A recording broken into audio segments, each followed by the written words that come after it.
Good morning. My name is Alexander Helgar and I'm with the Garland Chamber of Commerce. Welcome to our third networking video. In the previous two, we have covered how to define your prospect and how to prepare for a networking event. Today we're going to talk more about the elevator pitch. The idea of an elevator pitch is that you have approximately 30 to 60 seconds in an elevator with your ideal client and then ask you what you do. Today, the elevator pitch is commonly used at networking events and when you have a brief chance to meet with your prospect.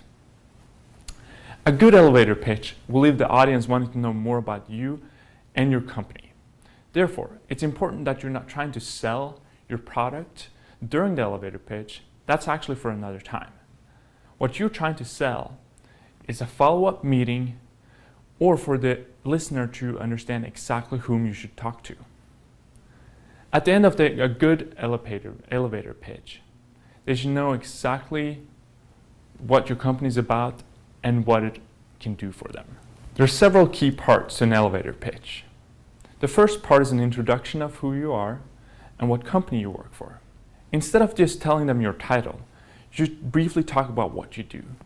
This will help engage the listeners and set yourself apart from the competition. An example for myself would be, instead of saying, I'm Alexander Helgar with the Garland Chamber, and I do the membership development there, which is not really a good story, I can say, I'm Alexander Helgar with the Garland Chamber of Commerce. I help members get connected with each other in addition to the outreach and onboarding of new members. This does not cover all I do, but it is much more engaging and paints a better picture than just my title would do. This will also help you start strong, since it's important to capture the listener's attention immediately. The second part of your elevator pitch should be driven towards the problems you solve and what is unique about your company and products. Describe briefly the problems you solve for your current customers. It might be really tricky since you might solve a couple or hundreds of problems for your customers, but try to just drill that down to a couple of them. You can also base it off the industries that are listening to you. As an example, the Garland Chamber helps our local manufacturers with different problems than our local restaurants.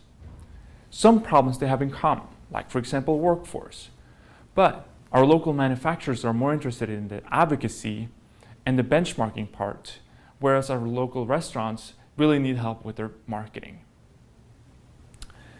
Once again, you should try to engage the listener. So you can use storytelling or presenting statistics or facts to engage them. So now that you have explained all of the problems, you're now going to present them with a solution, which is you and your company. You must first present that you can solve the problems that you just talked about, but you also need to show them you have some competitive advantage over your competitors. What kind of expertise and unique value do you and your team bring that your competitors can't? Then, since you now have gotten yourself introduced, you're presented some problems and you presented a brief solution, what you want to talk about is your target market. What does your prospect look like?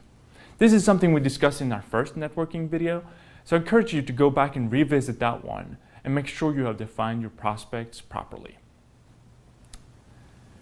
During this phase, you should also mention some current or past customers to show credibility and past achievements, and which can also help your prospects get themselves identified better.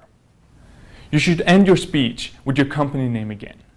In today's world, you must repeat any information several times before people are able to remember it. So end with your company name and your own name again at the end. What you want to do is stand out. You don't want everyone else to have forgotten your name and who you are by the time they get back to their office. So do things that engage the listeners so they still remember you next week or the week after that. What you can also do is ask open-ended questions, because people then start to tend to be more interested in wanting to know more about you.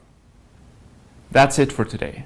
I encourage you to write down your elevator pitch, practice it so you're comfortable with it, and then present it in an engaging way with passion. And by passion, I mean all of us are really passionate about what we do, so just show it to everyone else. Thank you, and I hope to see you at the next Direct Connect.